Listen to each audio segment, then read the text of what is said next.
Welcome back, friends. So, crap. Crap. We have people threatening my family, and I've got no way of stopping them. So,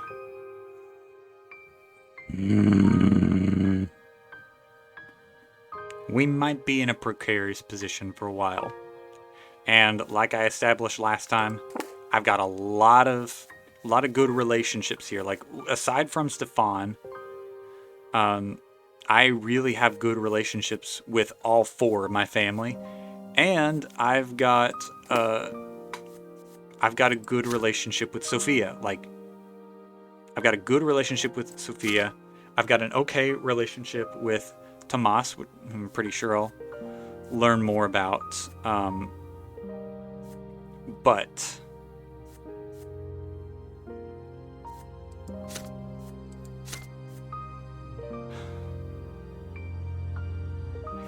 I'm fearful that this is going to end very poorly. Let's continue. The carriage stops, the familiar gate. Your bedroom window, the same one you used to climb out of at night from time to time. The well-tended garden with its imported soil, delightful greenery, and Mother's beloved violet irises. The porch you used to jump off of when you were little. You are home. Touch the handle of the front door and halt for a moment. It has been 4 years since you left for Eterna, but it feels like yesterday. The air inside is cool. Father can't stand a stuffy room and insists on constantly airing out the house. I understand. Inside the house, the first thing that you hear is the sound of someone running out of the library. You see your sister, Gloria. Oh, your sibling. Makes me happy. I love how strong this relationship has gotten. Your sister Gloria appears and immediately throws her arms around you. Her joy is so strong. Oh, she's such a grown woman. You barely manage to stay on your feet. Gloria is dressed in men's clothing. Interesting. A fur necktie with a massive pin. She is almost unrecognizable in her new attire. Is there a reason that she's in men's clothing? Are we going to address that? Dark circle is under her eyes as though from lack of sleep or frequent tears. Brother, I've been waiting for you for so long. I'm so proud to see you've chosen your own path and decided to live the way you want. About that. You're actually going to open the door to your own print shop? You're printing books? Even poetry? Speaking of poetry, ta-da! And you pull it out. Gloria gingerly accepts your gift. She notices the author's name, Charmelandius, on the cover and knits her brow, but after flipping through the pages, she showers you with gratitude. Yay! I thought Melendez was just a warlock. I had no idea he wrote poetry. I'm going to read it all from cover to cover. Yay! Is there something about that? Like, are we going to get to that? No, there's nothing to explain why she's dressed in dude's clothing, but okay. Mother comes out of the sitting room leaning on Nathan's arm. You immediately see signs of illness mentioned in the letters from home. Her back is bent, her hair is gray, a thin web of wrinkles covers her face, and complexion has lost its color. She slowly embraces you. Her arms feel nearly weightless. You press your face into her shoulder, breathing in the nearly forgotten, dearly beloved smell. It's a little weird. Mother holds you by the... It'd be less weird if you were to say like a perfume or a soap or something that has a familiar smell, but that's just kind of weird. Mother holds you by the shoulders and studies your face for a long time. You've been away so long, my son. It's such a shame your journey was in vain. You didn't become a judge or even a priest. I guess it's your fate to bear your lot unto the very end. But you'll endure it. That's how I raised you. Nathan approaches you after Mother, and he looks like a pothead now. Your younger brother is the same height as you now. His hair almost reaches his shoulders, and it's got a very funny smell to it. Is there something sticking out of your hair there, dude? It's even been half lit. What are you doing? But he still has the same look in his eye, his bloodshot pothead eye. as he had when he was a boy. Oh, it's good to see you, my brother. Home just hasn't been the same without you. Sorry. You care about your estate, right? I'm just glad you're here with us again, bro. Pat Nathan on the back. Loud footsteps echo down the stairs. Stefan, who I'm going to punch squarely in the nose, appears. His shoulders have grown broader. His features have become harsher, just like grandfather's. He stares you and Nathan down with contempt. His arms cross his chest. Welcome back, commoner.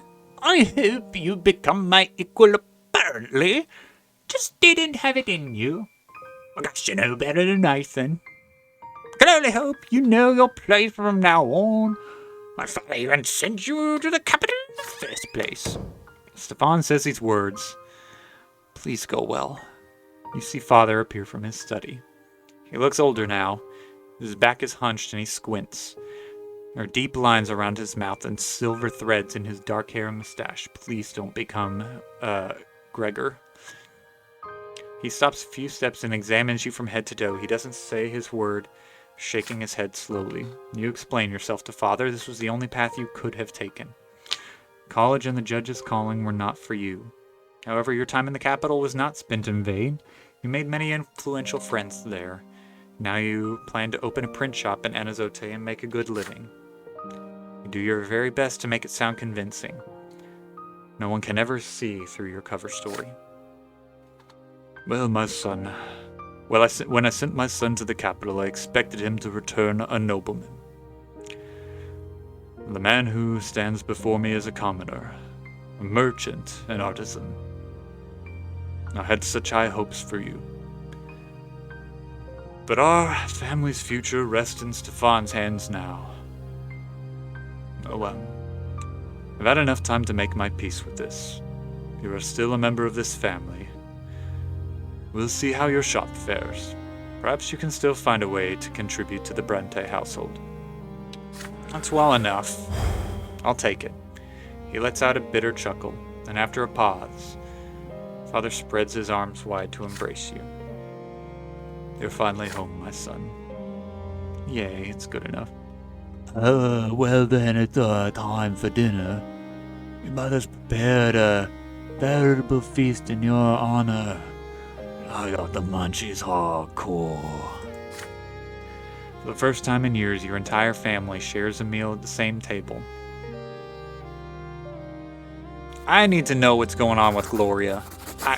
Something's not adding up here. At the table, you try to ask Gloria about her life, but your sister evades your questions. Are we gonna pull an LGBT thing here? Because that doesn't seem to fit so much in this world. I live to suffer, I help around the house, and I know my place. Just like a low-born girl is supposed to. That is Gloria. Like to hear about her exactly destiny, opening a brother in the communist state. You have to relate the 4 years spent in Turner, carefully omitting anything that might reveal your secret mission. Other than that, your family is getting ready for bed. Do you manage to have a conversation with your sister by the smoldering fireplace? Much later, when you're alone at last, Gloria gives into her feelings. She buries her face in your shoulder. You caress your sister's disheveled locks. Could I bring her with me and just could she work at the shop, please? I really hope things will finally get better now that you're back, Burp. Mother Nathan... I can't take you seriously with Burp. Mother Nathan and I, we all seem to be unwanted in this house. Sir Robert spends all his time at work, so Stefan has been running the household. It's taken a heavy toll on Mother. I can see her losing her will to live. You know, at her age, she might pass away forever and not be reborn. She had to endure a lot before meeting Sir Robert, and her illness is consuming her. All Stefan cares about is getting the family ennobled by the sword. He'll sacrifice anyone for it. I'm worried about the first thing he's going to do is drive me out of the house, so that I won't taint the Brante family name with my origins. I'm just an obstacle to him, a hindrance. But you're on my side, right? Of course I am, and I'm gonna frickin' do anything to save you. I'll even sacrifice Sophia at this point. I've done a lot for Sophia, but, I really think Gloria matters more. You know, Brump, I'm not sure how much longer I can tolerate this injustice. Times are changing. If I'm a lowborn, it doesn't mean I'm going to serve the nobles until my true death. All over the Empire, commoners are fighting for their rights. Gloria suddenly cuts herself short. For a long time you sit in silence, listening to the crackling fireplace. The Brante family is about to face some challenging times. How about this? Mom's not going to live much longer. When Mom dies, how about I take Nathan and Gloria with me, and we survive, the three of us? Okay, good. I don't necessarily care about Nathan as much. He's a fun person to, make fun of, but, I don't really care about him that much. Even though he is the most blood-tied-to-me person here. After several days of searching and inquiring, you find a suitable location for the print shop. Choose a two-story building on a dead-end street. Pedestrians rise, city outer space walls are sturdy, has more than enough space for printing press and workbenches. Basement is dry, and the windows are too tiny to peek through. Awesome. As perfect location for a clandestine headquarters. You inspect the rooms. This is the corner, good typewriting area, and shelves and ink can go over there before you finish. Sophia knocks at the door. What do you want, woman? Once inside, she glances over the rooms and chuckle with approval. Huh? That's so weird. She looks odd. She has gathered a very odd look. This is just what we need, Brante. A perfect location. I couldn't have found anything better myself. Guess the capital taught you well. I'm glad to see it was right about you. This job will be a lot easier with your help. She does look very... Why are you holding a knife in your hand? Brushes a layer of dust from an old wooden crate, then lights her pipe as she sits. So, how about I tell you what you and I are up to in this town, eh? Did you turn Canadian all of a sudden? Remember what we did in the capital? Well, we're going to do the same trick here in Anazote. This is our mission. Felipe wants us to found an underground society here. Anybody who wants to rebel and riot, we'll let them join. We'll also keep them in check and use them to do whatever the secret chancellery says, eh? Still don't know everything Felipe's planning yet, but I can tell you he was real angry about how the Inquisition cast all the dirt we dug up on the Patriarch Junius to the four winds. Here in Anazote, Felipe wants the real deal. You frown, the real deal. I'm starting to really not like Sophia. I built up a good relationship with you, but if I can bring you back around, then I will, but you don't mess with my sister. You don't mess with my brother. Yeah, you don't touch my family, actually. It means you and I have to find all of the troublemakers in the town and take charge of them. Anybody who's willing to fight for their rights, we turn them into the organized force under our command. And then we'll use them to do whatever Felipe wants. Felipe wants to take the city in his own hands. He needs disorder. Little disturbances and riots, enough unrest, so there's an excuse to arrest folks whenever they need to. But Felipe always has to be in control. This is the secret chancellery's ways. As long as the streets are restless, everybody, especially the overseer, will keep thinking good old Felipe of Ferro is a real useful friend to have. Savior of the Empire and all that. Their last bulwark against the rabble-rousers. The more riots and unrest we incite, the stronger our underground force will become and the stronger the secret chancellery will get. Once the people are shouting in the squares, the prefecture and the magistrate will be powerless. And our buddy Felipe will pick up the slack. You're following so far? Yep. Is that all we have to do? It's just the beginning. Felipe also wants the lesser Corbon broken up at some point in the future. It's full of folks who don't like the way things are done in the Empire, but the Empire's lucky for now. The lesser...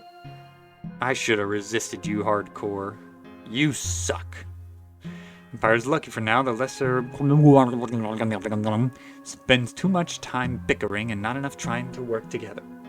That'll work in our favor. So by the time Felipe wants to be... Am I the only real rebel here now? Is it just me?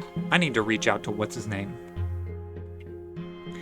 We'll frame members and accusations, plant agents, stuff like that. In other words, we'll do the secret chancellery's dirty work for him. Now let's get down to business. Here in Anazote, there are some big shots who are opposing the Imperial Order. We need to do our best to exploit them for our cause. If we're lucky enough, maybe we can get them on our side. Sophia starts counting on her fingers. Number 1 on my list is Augustin Elborn. You.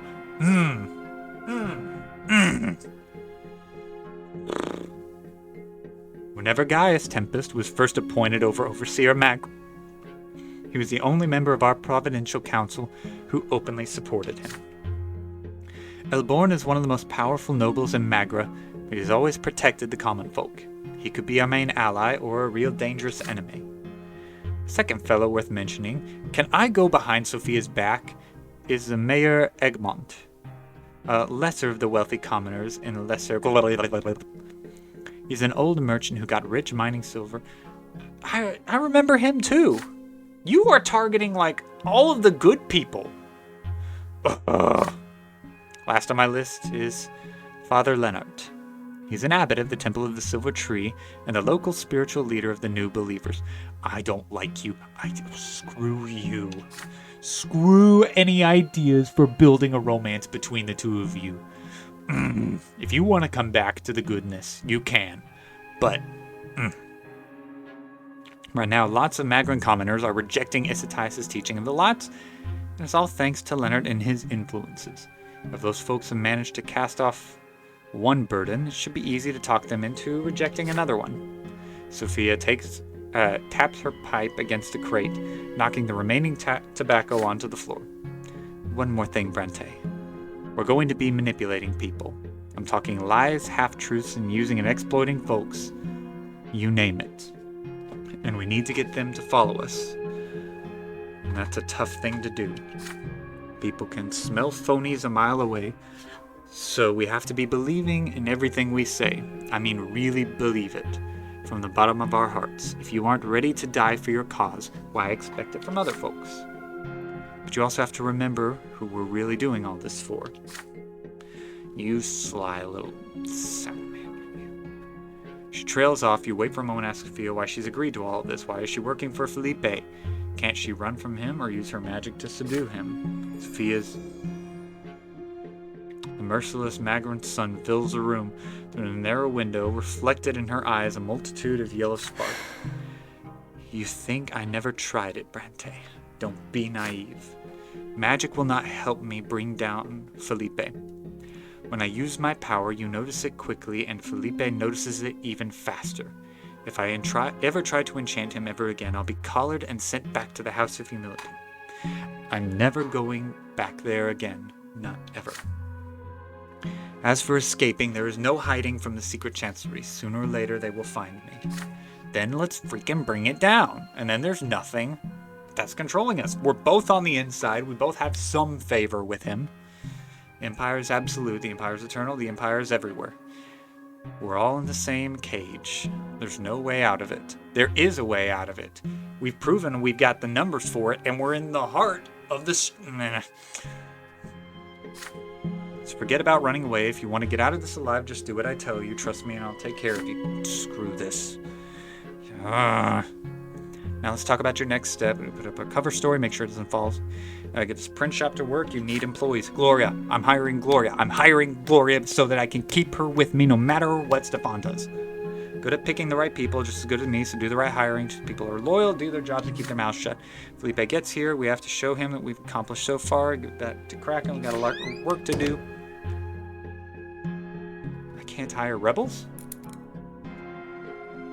Why can't I hire rebels? Oh, I'm not enough of a manipulator.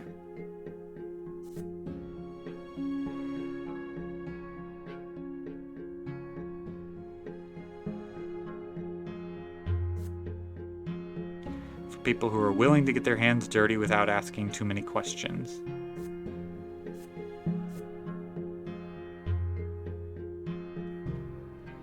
Dadgummit. I want to hire rebels. Oh well.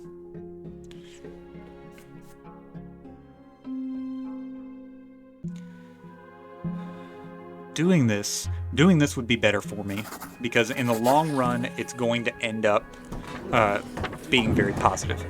The undercover part of your job can wait. You have to get a profit. Convince father to contribute a portion of the family's funds to the venture, the process of printing bread, making paper. Then you hire skilled labor, the best printers you can find in Anazote. They will teach the future resistance members whom you will hire later. Such a pleasure to watch the print shop come to life. You may have even begun undertaking an entirely different cause, but now you have turned the print shop into something that is yours. Awesome. The first thing that you print is a thick stack of advertising sheets. Soon the black and red leaflets appear on every street corner of Anazote. Brante's print shop is open for business. Okay, good. I needed that willpower.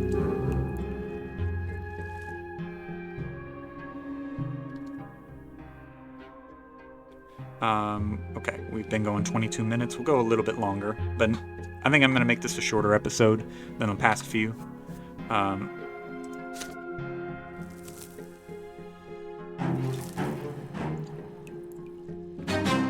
Alright, invest in the business. Thanks to your investment, the print shop becomes much more believable as a front of your underground operations and may actually turn a profit sooner or later.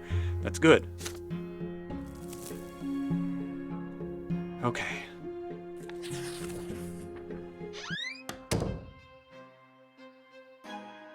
As soon as you step foot in the house, you are greeted by Stefano, who invites you into father's office.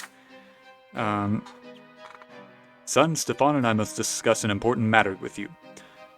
While you were in the capital, our family formally petitioned the overseer to grant us the nobility of the sword. We have 3 generations of noble blood already. We have the right to make our nobility hereditary. Your grandfather took the first steps towards the nobility of the sword as soon as Stefan was born. And now we're on the brink of becoming the El Brantes. If the overseers, Gaius Tempest, and the nobles of the province deem us worthy, we will receive a hereditary title. All the nobles of the Brante family will remain noble forever, as will their descendants. Father and I will do our utmost to maintain the family position, but our goal can only be reached if our reputation remains unblemished in the eyes of high society. Watching our every step.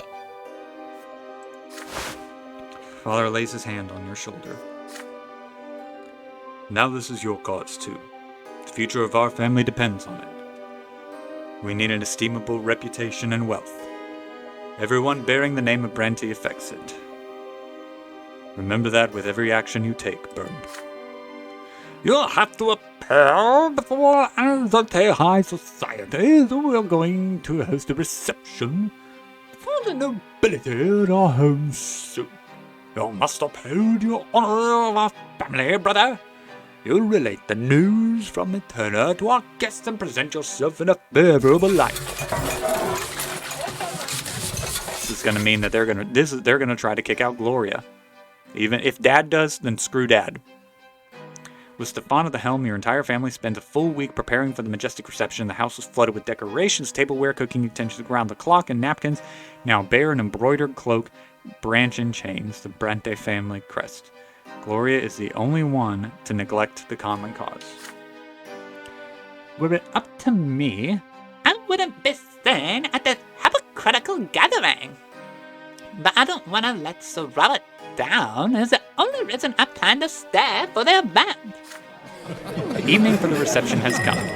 A dignified conversation, the clinking of glasses among your guests are many high-born, powerful people. Your father and Stefan dance from guest to guest, making sure no one is overlooked. Young Boom, how splendid it is to see you. What was your time in the capital like? You exchanged pleasantries with a high-placed relative. Meanwhile, Gloria and Mother spend the evening out on the city, whatever that is, without drawing any attention. Neither your father nor your elder brother introduced them to the noble guests. Still one of the guests, a young nobleman of the sword, named Jose El Pelletier, keeps staring at Gloria in satisfaction. Your sister averts her eyes, bemused. Lady Gloria, you are a true gem of this evening. You look marvelously, darling. I haven't seen your like even in the capital. When you walk past Gloria, you hear her hurried whisper. Please talk to me. Sir El Pelletier keeps following me. I feel uneasy. What does he want from me? Just a lowly commoner. Come with me to the other side of the room, although I'll probably stand over among these other noble, refined folks. Look, it's Brante the painter. I wonder what's brought him so far to the capital. It'd be fabulous if he could paint our family portrait. We should all be on a canvas together. We're one big happy family after all. Wine glass in hand, you cast a look. Oh no. Victory in the tournament. Yeah, okay, I didn't do that. I don't have I have no diplomacy.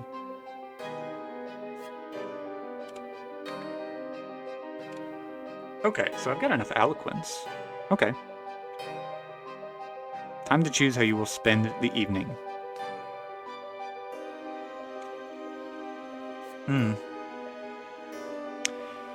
I know she wants the family portrait.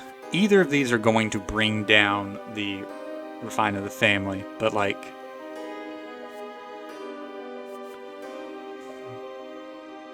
I know she wants it. I've got to take care of her. I've got to take care of her. As best as I can. The artist is scrutinizing the portrait of your grandfather on the wall in the room. You always remember grandfather like this, heavy, searching look, his hawkish features, imposing body, and the cane he kept in his hands at all times. And if by pure chance you pass by Brante and mention that the portrait was painted by a local artist, but surely Sir Brante's skill must be incomparably greater. Would he be interested in painting a group portrait of the entire Brante family? At first, Brante politely declines. He must head back to the capital soon, and he has no time to spend for painting. But you remonstrate. You will pay any price, and his work will be seen by the highest society of Anazote. He eventually succumbs to your persuasion. Spend the night negotiating with the painter. Proper portrait will take a fair amount of time to paint, and Brante's prices are high. Convincing your family turns out to be just as challenging. Gloria will not pose in a dress or put her hair in a bun. Nathan almost has to be forced to cut his hair. His father insists that he must be drawn to the right of his father, with Gloria behind them. Eventually, you succeed in helping your family reach a consensus. The portrait is perfect. Your parents look dignified hand in hand. Stefan stands proudly to the right. You and your best attire are to the left of them. Gloria brings some life to the painting with her unruly hair and daring outfit. Even Nathan seems to belong there. The portrait is proudly displayed among the fireplaces in the sitting room. No one else in Magra has a portrait by Brante himself. This will emphasize our position. Good, I made everybody happy. For once, Gloria agrees with the elder brother. At least on this canvas, we're all family. Whatever our estates may be. I brought the family to harmony! And I brought up our tarnished honor a little bit, but I pushed us into poverty. Oh, I'm increased my manipulation and my silver tongue. I need to learn how to fight. Oh, I've got to learn how to fight. 30 minutes, a rock and a hard place. This is not good. family's been uneasy for several months now, with Father traveling all over the province for his judicial duties. The animosity between Stefan and Gloria has grown to a full-blown feud. Your elder brother tries to use his position as heir to keep his sister in check and behave in accordance with the estate. She repudiates his authority. The fights are on a daily basis. Eventually, after returning from his latest trip, your father gathers Stefan, Gloria, Nathan, and you into his office. His somber look portends a difficult conversation. Stefan gazes at his father defiantly. Gloria is poised to lash out and run away. Nathan keeps quietly to his side. Children, for a long time now, our family has been striving to become nobles of the sword. Every noble member of the Brante family will gain a hereditary title. This is your grandfather's dying wish. Gloria sighs loudly. Then why am I here, Sir Robert? Sir Ryan, see this in a banter manner. Wait until I finish, Stefan. I am still the head of this household. If you are truly so concerned about honor, show your father some respect. Shut him up! Shut him up! It can't be helped. Not all of us are noble, but now we must be united as never before. We must work together to protect this reputation and the wealth of this family. But you, Stefan, perpetually humiliate Gloria. Put him in his place. What I am trying to do is put her in her place. You know perfectly well. The consequences of paying any attention to Gloria might detract. Our every step is being observed, and nobles will make pariahs of our family for eternity. If they remember Gloria's with the origins and your reckless marriage to Lydia. Father turns red in the face, but with considerable effort he remains composed. Good for you. Dad, still good. That is so. Our grandfather did everything in his power to remedy your mistakes. Please, Father, don't repeat them. Gloria speaks up. Turn the left, brother. What Stefan wants to do is lock me in a cage, then nobody will ever lay eyes on me. But it's not all you are low-born. But you don't live by your lord. You do whatever it takes. Your fancy, you're constantly grumbling about order of things. Did you know, Father, that she defies all prohibitions by continuing to write poetry? As far as you're concerned, anyone who contradicts you is an insurgent. Yeah. When will you grasp the idea? You may not argue with a nobleman. I am an heir of this family, and my word is your law. Screw you, purple with rage. Father slams his fist on the table. It is rare to see him so furious. Both your elder brother and sister instantly fall silent, frightened. Nathan shrinks into the corner. He is a freaking coward. Hold your tongues, both of you. What?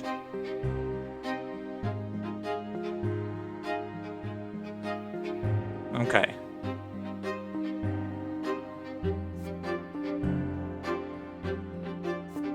Nah, I'm never siding with Stefan.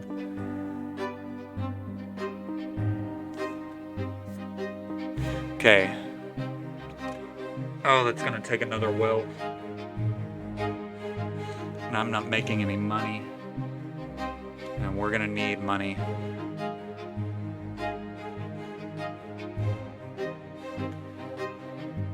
I've done this with Dad over and over. He knows this. And we've got to keep some wealth because we're in poverty. Turn to Stefan and abruptly point your finger at him. It's no wonder Gloria fights back so fiercely. Stefan torments and chastises her incessantly. If your elder brother stops smothering her every impulse Gloria has, she won't resist so viciously. You're a family after all, not a pack of wild animals. Are you blaming me for her bump? Me who selflessly labors to preserve our family name? This is outrageous. Father, will you heed his advice? Purple with rage, Stefan clenches his fists. Father rises from his seat, eyeing his elderly son gloomily. Bump is right. Stefan, you have overstepped your bounds. I took Gloria into my house, so you, my son, must respect her and be considerate of her. Your orders do not give you the right to put such pressure on your sister. Stefan rushes out of the office and slams the door behind him. Gloria cannot conceal her joy upon hearing you and Father chastise Stefan. Yes, yes, yes! That little tyrant. Now you're just being a bee, and you need to stop, okay? You did a good thing. Don't make it bad. That'll teach him like what goes around comes around. I hope that he leaves me be from now on. So what? Screw him. Soon, rumors start circulating in Anazote high society, suggesting you are orchestrating a plot against Stefan, the legitimate heir of the family. It's not hard to guess who started those rumors. Now the entire city knows that there's trouble in the Brante household. Crap. There's no way that without getting rid of Gloria. All right. Well, we're going to call it here, guys. I'm going to go for now, but this has been a lot of fun. And I'm glad I've restored things with Gloria. I still don't know what she's doing dressed in boy clothes. If they're trying to push a messaging on it, it's kind of stupid and out of place. So unless it's significant, I'm just going to ignore it and think it's not an important part of the story. Because it seems like it's not. See you guys later. Bye.